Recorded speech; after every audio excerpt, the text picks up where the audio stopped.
ವಿವಿಧ ಬೇಡಿಕೆಗಳ ಈಡೇರಿಕೆಗೆ ಆಗ್ರಹಿಸಿ ಜುಲೈ 9ರಂದು ಅಂಗನವಾಡಿ ನೌಕರರು ಕೇಂದ್ರಗಳನ್ನು ಬಂದ್ ಮಾಡಿ ಸಾಮೂಹಿಕ ಬಂಧನಕ್ಕೊಳಗಾಗುವ ಮೂಲಕ ಸಾರ್ವತ್ರಿಕ ಮುಷ್ಕರದಲ್ಲಿ ಭಾಗವಹಿಸಲಿದ್ದಾರೆ ಎಂದು ಅಂಗನವಾಡಿ ನೌಕರರ ಸಂಘದ ರಾಜ್ಯಾಧ್ಯಕ್ಷೆ ಎಸ್ ವರಲಕ್ಷ್ಮಿ ತಿಳಿಸಿದ್ದಾರೆ. ಡಿಸೆಂಬರ್ನಲ್ಲಿ ಕೇಂದ್ರ ಸಚಿವರ ಮನೆಗಳ ಮುತ್ತಿಗೆ ಸೇರಿದಂತೆ ಮುಂದಿನ ಹೋರಾಟಗಳ ಎಚ್ಚರಿಕೆಯನ್ನು ಸಹ ನೀಡಲಾಗಿದೆ. ಸುದ್ದಿಗೋಷ್ಠಿಯಲ್ಲಿ ಸಂಘದ ಜಿಲ್ಲಾಧ್ಯಕ್ಷೆ ಎಂಬಿ ಪುಷ್ಪ, ಪ್ರಧಾನ ಕಾರ್ಯದರ್ಶಿ ಎಚ್ಎಸ್ ಸುನಂದ ಹಾಗೂ ಇತರರು ಉಪಸ್ಥಿತರಿದ್ದರು. ಅಂಗನವಾಡಿ ನೌಕರರ ಒಂದು ವಿಭಾಗವಾರು ಶಿಬಿರಗಳು ಎಲ್ಲ ಕಡೆಯಲ್ಲಿ ಕೂಡ ನಡೀತಾ ಇದ್ದಾವೆ. ನಾವು ಸರ್ಕಾರದಲ್ಲಿ ಹಲವು ವರ್ಷಗಳಿಂದ ಕೆಲವು ಬೇಡಿಕೆಗಳನ್ನ ಇಡ್ತಾ ಬಂದಿದ್ವಿ. ಅದರಲ್ಲಿ ಬಹಳ ಮುಖ್ಯವಾಗಿ ಅಂಗನವಾಡಿ ಕೇಂದ್ರಗಳಲ್ಲಿ LKG UKG ಪ್ರಾರಂಭ ಮಾಡಬೇಕು ಅಂತಕ್ಕಂತ ಒಂದು ಡಿಮ್ಯಾಂಡ್. ಸರ್ಕಾರ 2024 ಜೂನ್ 20ನೇ ತಾರೀಕಿಗೆ ಮಾನ್ಯ ಮುಖ್ಯಮಂತ್ರಿಗಳೇ ಒಟ್ಟಿಗೆ ನಡೆದಂತ ಒಂದು ಜಂಟಿ ಸಭೆಯಲ್ಲಿ ಅವರು ತಾತ್ವಿಕವಾಗಿ ಅಂಗನವಾಡಿ ಕೇಂದ್ರಗಳಲ್ಲೇನೆ LKG UKG ಮಾಡಬೇಕು ಅಂತಕ್ಕಂತ ಒಂದು ನಿಲುಮೆಗೆ ಅವರು ಬಂದಿದ್ರು ಮತ್ತು ಪ್ರಕಟಣೆ ಹೊರಡಿಸಿದ್ರು. ಅದರ ಪ್ರಕಾರ ಇವತ್ತು ಕರ್ನಾಟಕದಲ್ಲಿ ಸುಮಾರು 17,500 ಅಂಗನವಾಡಿ ಕೇಂದ್ರಗಳಲ್ಲಿ LKG UKGಗಳು ಪ್ರಾರಂಭ ಆಗಿದ್ದಾವೆ. ಆದ್ರೆ ನಮಗೆ ಆಶಯ ಇರುವಂತದ್ದು ಕರ್ನಾಟಕ ರಾಜ್ಯದ ಎಲ್ಲ ಅಂಗನವಾಡಿ ಕೇಂದ್ರಗಳು ಅಂದ್ರೆ ಸುಮಾರು 69,000 ಅಂಗನವಾಡಿ ಕೇಂದ್ರಗಳಿದಾವೆ. ಅದು ಎಲ್ಲ ಕಡೆಯಲ್ಲಿ ಕೂಡ LKG UKG ಪ್ರಾರಂಭಿಸಬೇಕು ಅನ್ನುವಂಥದ್ದನ್ನ ನಾವ್ ಈ ಮುಖಾಂತರ ಡಿಮ್ಯಾಂಡ್ ಮಾಡ್ತಾ ಇದೀವಿ. ಯಾಕೆ ಅಂತ ಹೇಳಿದ್ರೆ ಒಂದು ಕಡೆ ಸರ್ಕಾರ ನಮಗೆ ಪ್ರಾರಂಭ ಮಾಡಿ ಅಂತ ಹೇಳಿ ಮತ್ತು ಶಿಕ್ಷಣ ಇಲಾಖೆಗೂ ಕೂಡ ಸುಮಾರು 5,000 ಸರ್ಕಾರಿ ಶಾಲೆಗಳಲ್ಲಿ ಇದನ್ನ ಪ್ರಾರಂಭ ಮಾಡ್ಲಿಕ್ಕೆ ಅಲ್ಲೂ ಕೂಡ ಪರ್ಮಿಷನ್ ಅನ್ನ ಕೊಟ್ಟಿದ್ದಾರೆ. ಇದು ಒಂದು ರೀತಿಯ ಗೊಂದಲದ ರೀತಿಯಲ್ಲಿ ಒಂದು ಪರಿವರ್ತನೆ ಆಗಿದೆ. ಅಂಗನವಾಡಿ ಕೇಂದ್ರ ಅನ್ನುವಂಥದ್ದು ಈ ದೇಶಕ್ಕೆ ಮಾನವ ಸಂಪನ್ಮೂಲಗಳ ಬೆಳವಣಿಗೆಗೆ ಪೂರಕವಾಗಿ ಕೆಲಸ ಮಾಡ್ತಕ್ಕಂಥ ಒಂದು ಅಂಗನವಾಡಿ ಕೇಂದ್ರ. ಸೊ ಇಲ್ಲಿ ಮಕ್ಕಳ ಆರೋಗ್ಯ, ಆಹಾರ ಮತ್ತು ಶಿಕ್ಷಣ ಮೂರು ಕೂಡ ಜೊತೆಯಲ್ಲಿ ನಡೆಯುತ್ತೆ.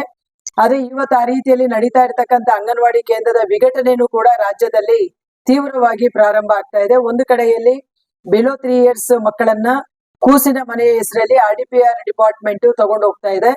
ಆಮೇಲೆ 4 ವರ್ಷದ ಮೇಲ್ಪಟ್ಟ ಮಕ್ಕಳನ್ನ ಶಿಕ್ಷಣ ಇಲಾಖೆ ತಗೊಂಡು ಹೋಗ್ತಾ ಇದೆ.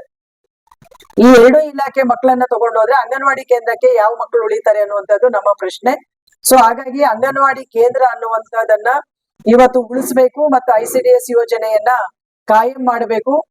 ಮತ್ತು ಇವತ್ತೇನು ಶಿಕ್ಷಣ ಇಲಾಖೆ ತನ್ನದಲ್ಲದ ಕೆಲಸವನ್ನ ಮಾಡ್ಲಿಕ್ಕೆ ಹೊರಟಿದೆ ಅದನ್ನ ನಿಲ್ಲಿಸಬೇಕು ಅಂತಕ್ಕಂಥದ್ದನ್ನ ನಾವು ಡಿಮ್ಯಾಂಡ್ ಮಾಡ್ತಾ ಇದೀವಿ.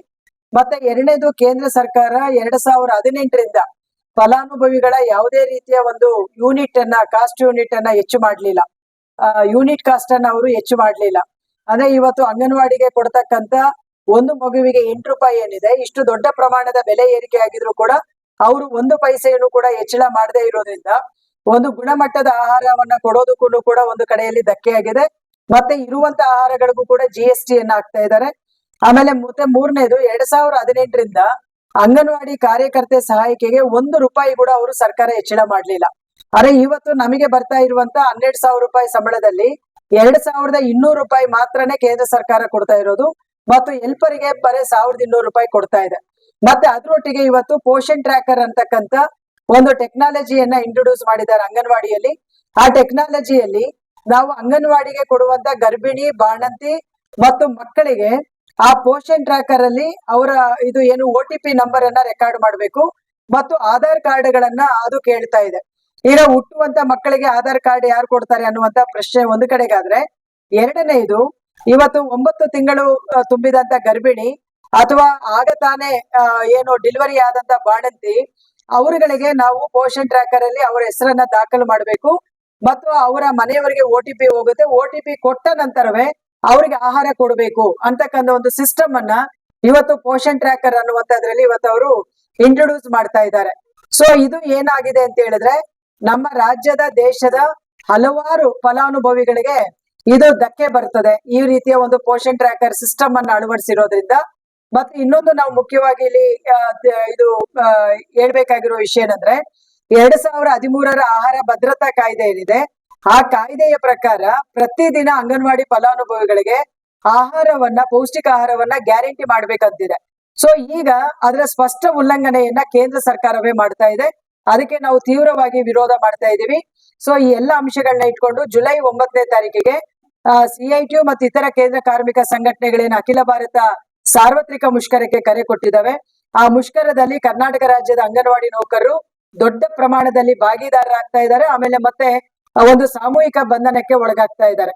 ಮತ್ತು ಕೇಂದ್ರ ಸರ್ಕಾರದ ಪಾಲಿಸಿಯನ್ನ ವಿರೋಧಿಸಿ 2025 ನವೆಂಬರ್ ಅಲ್ಲಿ ನಾವು ರಾಜ್ಯದ ಎಲ್ಲ ಪಾರ್ಲಿಮೆಂಟ್ ಸದಸ್ಯರಿಗೆ ಮನವಿಗಳನ್ನ ಕೊಡ್ತಾ ಇದ್ದೀವಿ.